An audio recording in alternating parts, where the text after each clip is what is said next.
Ceux-là, ils sont beaux. Maintenant, on peut commencer. On peut y aller.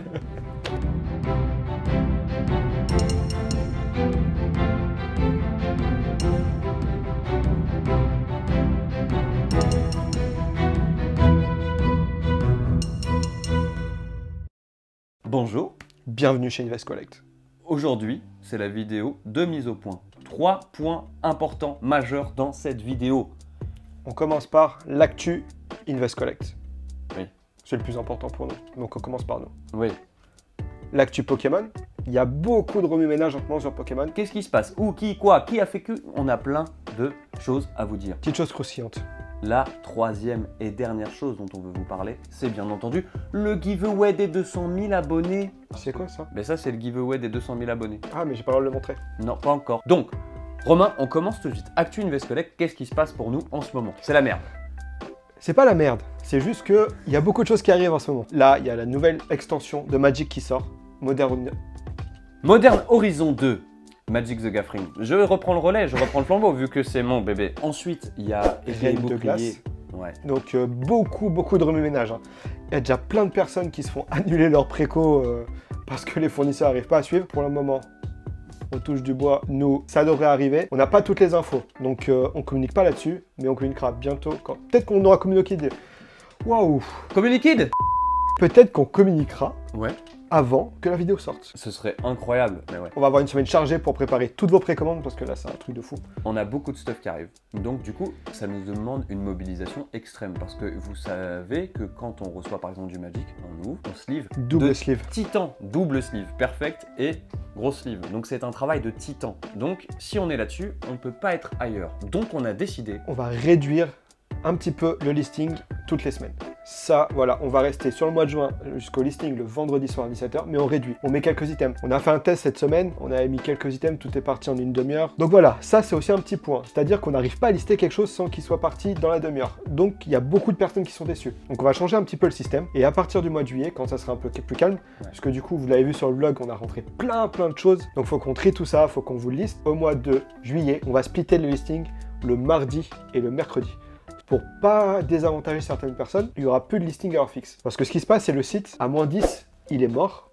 Et jusqu'à 17h10, il est mort. Donc en gros... Cassez le site. Donc voilà, le listing, ça se passera à partir du mois de juillet, mardi, jeudi. Pas d'heure fixe. Pas d'heure fixe. On donnera une plage horaire de 2-3 heures. Donc soyez là sur de la constance. Plutôt Voilà. que d'un rush à C'est ça. un gros embouteillage. Suivez-nous au quotidien. Voilà, la petite notif sur Insta, Invest Collect, vous regardez ce qu'il y a. En parlant de tout nouveau, en ce moment, on travaille de plus en plus sur la notion de service. Vous avez vu, on a travaillé avec Michou pour l'accompagner sur la display set de base, également avec l'inquiété Racine normalement. Elle est complètement sortie la vidéo. Et une troisième vidéo que vous verrez plus tard, qui elle n'est pas encore sortie. Et il est fatigué. Il est fatigué. Non, je suis pas fatigué. Nous, le service prend une part prédominante, on va dire, dans notre activité. On est là pour faire l'intermédiaire. C'est-à-dire qu'on est là pour sécuriser le vendeur et l'acheteur dans un cadre juridique moyennant une commission, ce qui est normal. Le souci... On a plus en plus de demandes sur le service parce qu'il y a de plus en plus d'arnaques et d'insécurité dans la manière d'acheter du Pokémon aujourd'hui sur des gros items. On va sur eBay, tu tapes display set de base française, tu as des proxys, des photos, Des pictures. des pictures. Il y a écrit pictures, Oui, c'est pas photo qui est c'est écrit. ça. Du coup, on passe à la partie 2, les arnaques. Partie 2. L'actu Pokémon. Incroyable. J'ai pas d'effet spécial aujourd'hui. T'as pas d'effet spécial. Des effets spéciaux.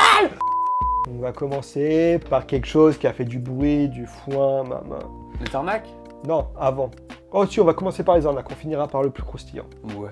En ce moment, vous voulez acheter en toute sérénité, en toute tranquillité. Vous avez peur pour votre portefeuille et pour votre carte bancaire. Votre chèque en bois n'est pas passé. C'est normal parce qu'il est en bois. Posez-vous les bonnes questions. Aujourd'hui, avec Invest Collect, on s'oriente de plus en plus sur le service. Pourquoi?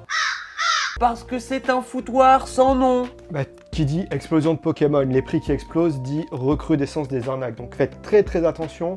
Sur eBay, vous tapez set de base. Il y a plein de sets de base ici, hein. Il y a plein de trucs. Des Ouais. boosters.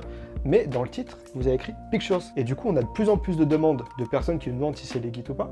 Ouais. Legit, excusez-moi. Et au final, ça nous prend un temps monstre à leur répondre à chaque fois, parce qu'on peut pas laisser quelqu'un qui nous demande si c'est une arnaque ou quoi que ce soit, qui nous présente des fakes, on peut pas lui dire, on peut pas l'ignorer. Donc on prend le temps de répondre systématiquement à chaque fois. On parle d'eBay. Je vais rebondir sur quelque chose. eBay maintenant, dès l'instant que vous mettez une enchère, vous êtes obligé de payer. Donc faites attention. Je sais qu'il y a beaucoup de personnes qui s'amusent à faire monter les enchères. Cette fois-ci, si vous enchérissez, vous êtes obligé de payer. Ensuite, et là, c'est beaucoup plus grave. Parce que là, on touche... Là c'est pas monsieur, madame, tout le monde qui s'est fait avoir. C'est les darons de la communauté, on va dire. Des personnes qui sont là depuis des années et des années. Ils sont fait avoir comme nous, comme moi. Sauf que là, on est arrivé sur un high level et ils ont voulu vendre des displays. Des displays, on dépasse les 15 000 € à chaque fois. Donc, c'est des grosses arnaques. Avec des chèques en banque. C'était pas des... Enfin, si, c'était des falsifiés, mais basés sur un vrai chèque. C'était ce qu'on appelle un vrai faux. Qu'est-ce qui s'est passé ?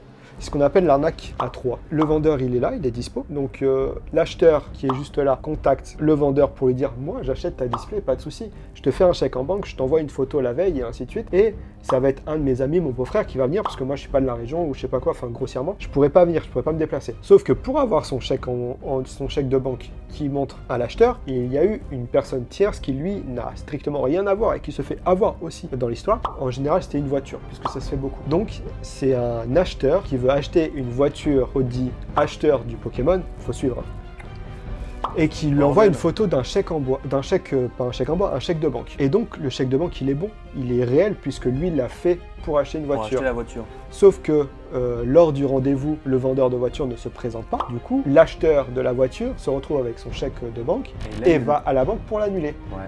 Entre-temps, le premier, il a eu une photo du chèque, donc il falsifie ce chèque-là pour le donner à la personne qui va au rendez-vous pour le vendeur Pokémon. Bon, enfin, honnêtement, il y en a plein qui critiquent les vendeurs en disant « Ouais, mais il faut toujours vérifier, et ainsi de suite. » Enfin, je suis désolé, il a envoyé la photo avant, ils ont vérifié toutes les infos, ils ont appelé la banque, c'était bon. Le jour J, ils n'ont pas fait attention au chèque en banque, ils ont pris le chèque en banque, ils ont pris l'item, ils sont partis. Moi, pour avoir vendu des voitures personnelles, je me suis déplacé avec le chèque en banque de la personne dans ma banque pour vérifier avec l'acheteur si le chèque était réel ou pas. La banque nous a fait proter 20 minutes et nous a dit « Ah, mais de toute façon, si la banque émettrice ne veut pas nous dire si c'est vrai ou pas, ils ont le droit. » Donc au final, on avait entendu 20 minutes pour rien et on avait peu notre réponse. Donc les personnes qui critiquent l'acheteur, dans les faits, le système bancaire, il est bien faillible chez nous, donc c'est pas trop leur faute. Tout ça pour dire qu'il faut faire très attention, puisqu'aujourd'hui, il y a les arnaques de très grande échelle qui se mettent en place, justement parce qu'il y a beaucoup d'argent à gagner.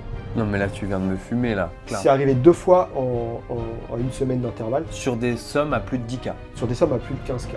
À plus de 15K. Donc grosse force à vous et surtout, si vous regardez cette vidéo, faites très attention à vous. Les faux chèques de banque. Mais c'est pareil, les virements annulés, ça existe, mais c'est plus dur maintenant, voilà, c'est plus dur. Ou alors passer par des professionnels. Ouais. Nous, on va vendre notre paroisse, parce que nous c'est ce qu'on propose, mais on est là pour vérifier les identités de acheteurs-vendeurs, comme ça. Au moindre souci, on sait vers qui se retourner. On est là pour ça, on est là pour organiser toute cette vente-là. Là où il y a de l'argent, il y a des arnaques. Bref, sans transition, nous avons annoncé récemment que nous nous détachons de l'entreprise PCA. Pourquoi maintenant? Alors voilà, je pense que je vais tout expliquer. C'est moi qui vais cadrer toute la discussion, puisque c'est une de mes décisions. Je rebondirai si nécessaire. Avec des petites infos, des petits compléments si je vais un peu trop vite. Donc pour cadrer tout l'historique de PCA, on va dire que PCA a eu, pendant toute son histoire, des hauts, des bas, des re-hauts, des rebas. Je vais couper direct, j'introduis juste PCA comme étant une entreprise de gradation française. Exactement, qui a plusieurs années maintenant. Auquel cas, vous pouvez récupérer, on avait fait une vidéo sur les sociétés de gradation à l'époque. Donc on va dire que dans l'histoire de PCA, il y a eu plusieurs phases, on va dire. Au début, notation très très légère. On est passé après derrière sur une notation très très sévère. On est redescendu sur une notation normale et stable, avec des bonnes personnes, et ainsi de suite. Et tout d'un coup, pouf, on a remonté en difficulté. Ce que tu es en train là de dire, c'est que tu dis qu'ils n'ont jamais été réguliers sur leur manière de noter. Ils n'ont absolument pas noter. été réguliers au fil du temps, on va dire, voilà. Ok, sur leur manière de noter. Donc il y a une subjectivité qui n'est pas professionnelle. D'une première chose. Mais après, ça peut s'expliquer. Une société de gradation qui a des variations dans sa notation au fil du temps, parce qu'ils montent en compétences. Voilà. Chez PSA, chez Beckett. PSA, il y a ce qu'on appelle les anciens numéros de série. On sait que la notation était un peu plus approximative. Mais ça, c'est connu. Ouais. Donc, à partir d'un numéro de série, on sait que les cartes, elles ont moins bien parce que les 10 sont parfois un peu plus faibles. Chose avec PCA. On va dire que PCA, il faut une notation aléatoire sur la carte. C'est-à-dire que le numéro de série, il est donné aléatoirement. Ok. De ce fait-là, On peut pas retrouver. on peut pas retrouver avec le numéro de série. Par contre, on a un historique sur les labels. Ok, ouais, il y a quand même. Il y a ce qu'on appelle l'ancien label, le nouveau premier label et le new label. Le nouveau label. On va dire qu'il y a 3 labels qu'on peut différencier assez facilement. Sauf que, truc aberrant, à l'intérieur de chaque étiquette, eh ben, on a les montagnes russes au niveau de la qualité de la gradation. Donc en fait, il est impossible de caler une époque. Et voilà, à une époque PCA, voilà, je le dis clairement parce que moi c'est quelque chose que je ne tolère pas. Ils avaient une communication qui était n'achetez pas les anciens labels, référez-vous sur le nouveau label, c'est la référence. Alors que j'avais des cartes de ce même label là qui étaient catastrophiques. Première chose. Deuxième chose, la base de données, elle mélange édition 1, édition 2, US, enfin toutes les langues. Donc de ce fait là, on va regarder une population de cartes, on est incapable de savoir. Puisqu'au final, tout est mélangé. Édition 1, édition 2, toutes les langues. Ah ouais, donc si j'ai, imaginons un Dracofeu, c'est de base édition 1, PCA 9, imaginons. Là, du coup, demain, je veux voir combien il y en a à grader. Bah, on va regarder là, je pense qu'on peut le mettre ici. Et donc, du coup, là-dedans, dans ce chiffre, tu es en train de me dire qu'il y a le français, l'US, le japonais, l'italien, l'espagnol, l'allemand, le néerlandais, le chinois, le coréen. Édition 1 et une ligne. Édition 1 et une ligne. Point de vue collection ou même suivi de sa population, c'est une aberration complète. Passons. Il y a autre chose qui me dérange, c'est que la communauté s'est mise derrière PCA pour les faire progresser et les faire évoluer en fait. Les plus grands collectionneurs se sont mis et ont soutenu PCA aux différentes périodes justement. On a eu Romain Chafford, un community manager qui était vraiment très bon et qui a tout fait. Pour ceux qui ne connaissent pas, PCA était vraiment à la limite de la rupture. Romain Chafford est arrivé, il a remonté PCA. Pour moi, c'est le mec qui a remonté PCA. Et on est reparti sur un standard de gradation qui était bon, et ainsi de suite. Et une communication client. Voilà, on est reparti sur une nouvelle vague. Honnêtement, j'y ai cru à ce moment-là. J'y ai cru. Donc c'était avec Kieran Store à l'époque. On a participé à des événements avec eux. Toi, tu as gradé toute ta collection aussi. Moi, j'ai toute ma collection. J'ai un postillon qui est parti. J'ai gradé toute ma collection en PCA. Aujourd'hui, toute ma collection est en PCA. Ouais, donc c'est pas comme si tu disais c'est de la merde, n'y allez pas, etc. Non, je dis pas ça. T'as porté ton entreprise aussi, toi, avec ta collection, qui est une collection monumentale. Je ne dis pas qu'il ne faut pas aller chez PCA. On explique pourquoi nous on se détache aujourd'hui. Oui, non, mais je veux dire. Chacun fait ce qu'il veut. T'es pas dans la critique puisque tu as été dans le soutien, tu as essayé de comprendre comment fonctionnait cette entreprise, tu lui as laissé des chances. Et je ne suis pas le seul. C'est pour ça que j'en ai un peu voulu au final, c'est parce que j'avais fait grader ma collection chez eux, je leur ai apporté du FPO, ils n'ont même pas communiqué dessus, et en fait, à la suite du départ donc, du community manager, il n'y avait aucune communication. Et en fait, ils ont ciblé les joueurs. C'est vrai.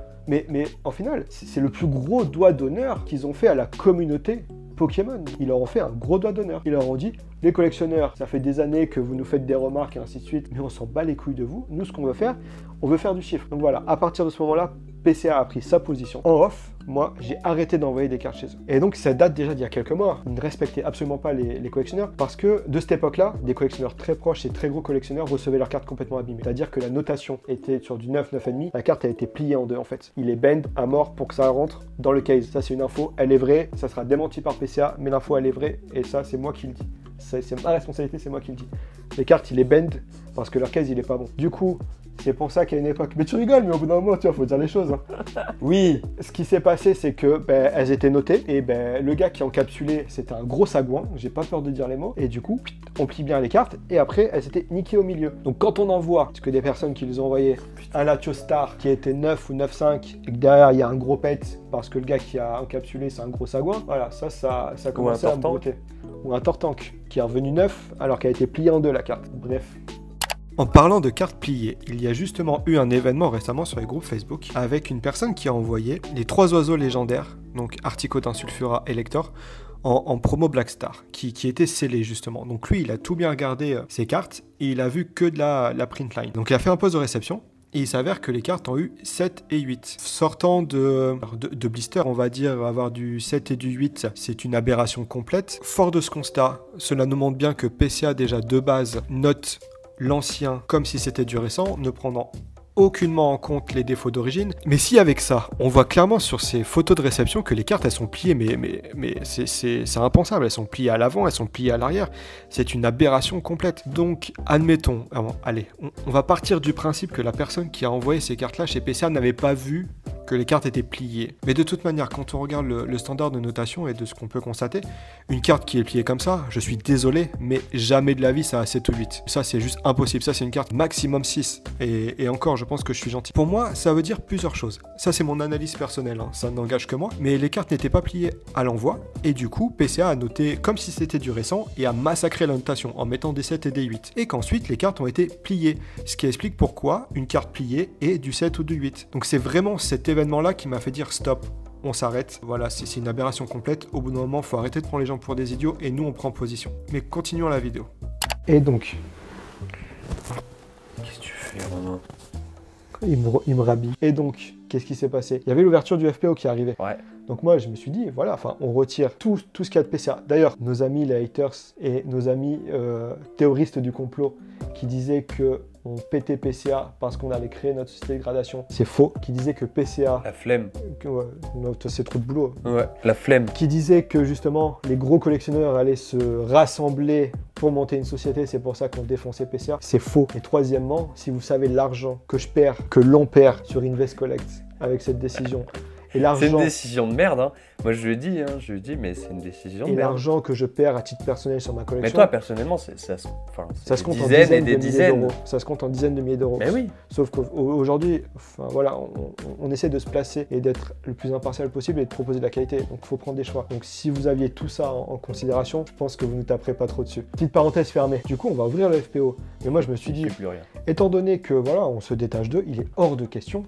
Mais hors de question que j'affiche une carte FPO dans un boîtier PCA. Incroyable, Et c'est une du force coup, incroyable. Du coup, je disais à David, ben on va faire une petite vidéo troll, Insta Story quand on pète les cases, avec le hashtag libérer les oiseaux, parce que c'est justement ces oiseaux promo qui m'ont fait déclencher et dire c'est bon, on arrête, on dégage PCA d'Invest Collect, on se détache complètement d'eux. Donc le hashtag libérer les oiseaux, c'était une petite parenthèse troll. Et le truc, c'est qu'au final, on voulait mettre une musique de Pierre Perret, ouvrez la cage aux oiseaux.